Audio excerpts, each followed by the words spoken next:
Welcome back to the range, and here with your panel, we're going to talk about the NBA. And I just want we're going to have a little open discussion here about the thoughts over the first week of the NBA action, what they're looking forward to. Chris, you want to lead it off? I'll lead it off. First and foremost, the team I picked to win the NBA championship, the Spurs, are off to a great start. The team I have them defeating in the NBA Finals, the Magic, are off to a great start.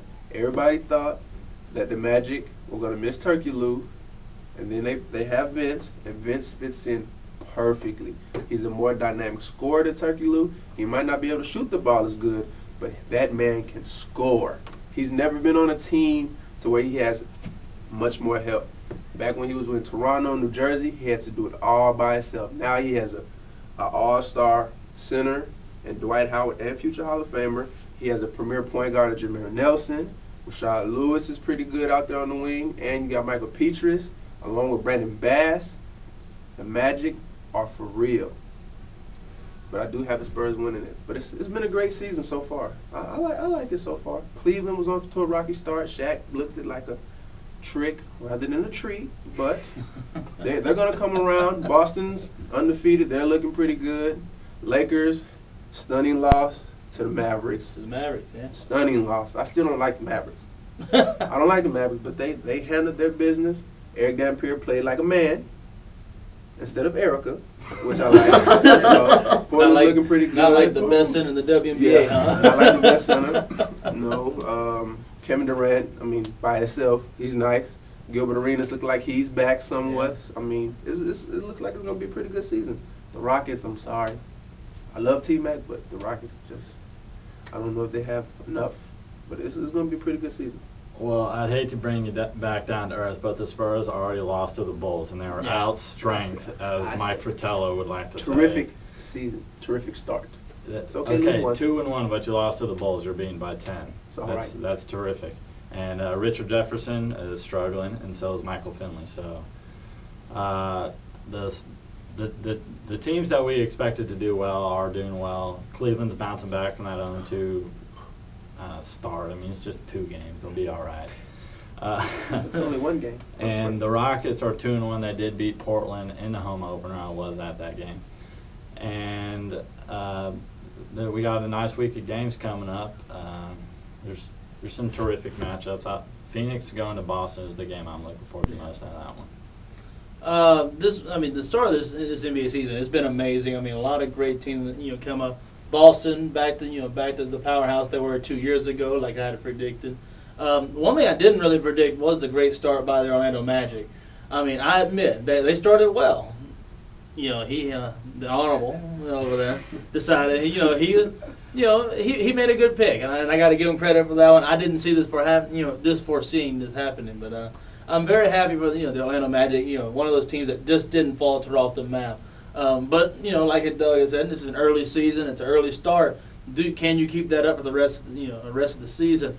For one, really a big surprise is the Houston Rockets. 2-1 coming out the gate on a way that I thought they would struggle those 2 games. Against Portland back on Tuesday night, this past Tuesday and Saturday. It was something that I really was getting shocked about. I was very shocked to see the Rockets had beat Portland in the home opener, and that they had beat the Warriors like they did.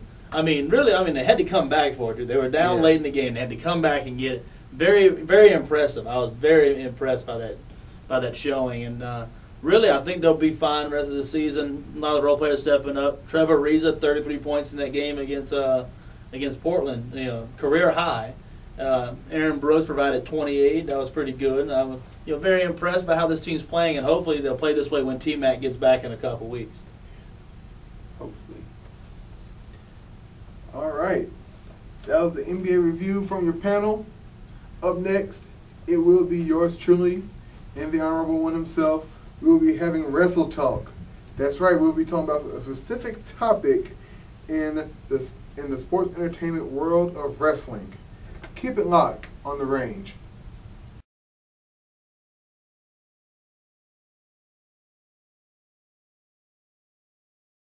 And welcome to the range. And here we have a segment we like to call WrestleTalk. Yeah, that's right. It's talking about wrestling, specific topics in wrestling.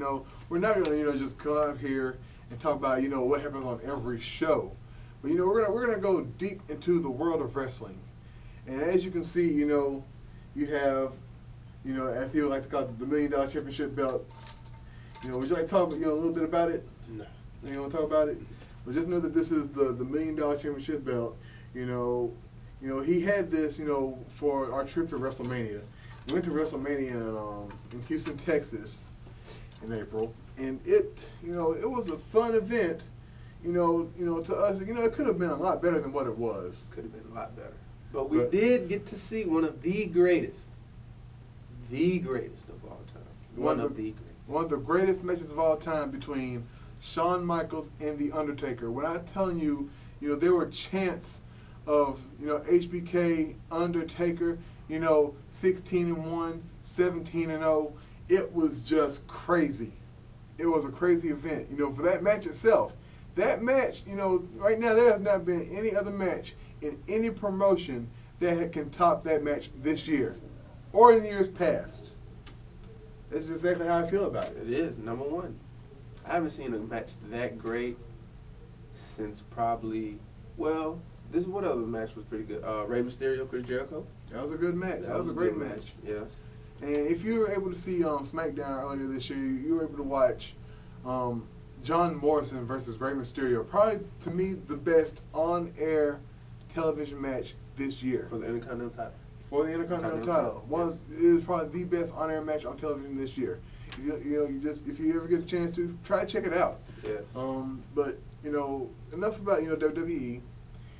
Sorry Vince, but, it is what it is right now. Right now, the thing, that me and Chris want to touch on in particular is Hulk Hogan. Hulk Hogan, he has been an iconic figure in wrestling. You cannot talk about wrestling unless his name comes up. Because Hulk Hogan, he made wrestling. Pretty much, he took wrestling to another level. Pretty much.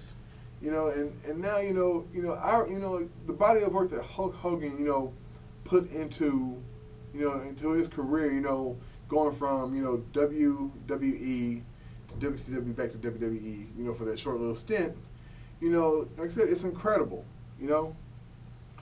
But what Hogan has done, recently has, maybe take a blind eye, want to take a blind eye at least. Hulk, if you haven't heard, Hulk Hogan has signed with Total Nonstop Action Wrestling. Now, don't get me wrong. The action on TNA is something to behold. If you ever get a chance to watch it, please do. But at this stage in his life, and it sort of makes me think, why in the world would he do this? I have no. This is the second time he has turned his back on Vince McMahon. The second. First time going to WCW, now going to TNA. And you know what? When I first heard about Hogan going to TNA, I didn't even try to figure out why or what cause. I was just like, you know what? I cannot be part of Hulkamania.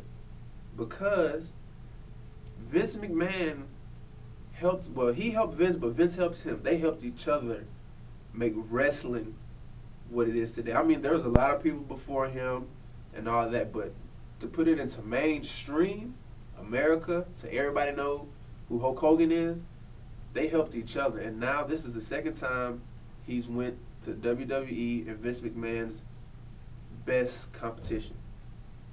And I do not like that. And the thing about it is, with Hulk Hogan, going to TNA, of course you remember Hulk Hogan leaving WWE around June of 1993 to go to WCW. They made a big deal about it too. It was, because, that's when, we had WCW, you had, Ric Flair, of course, you had Big Van.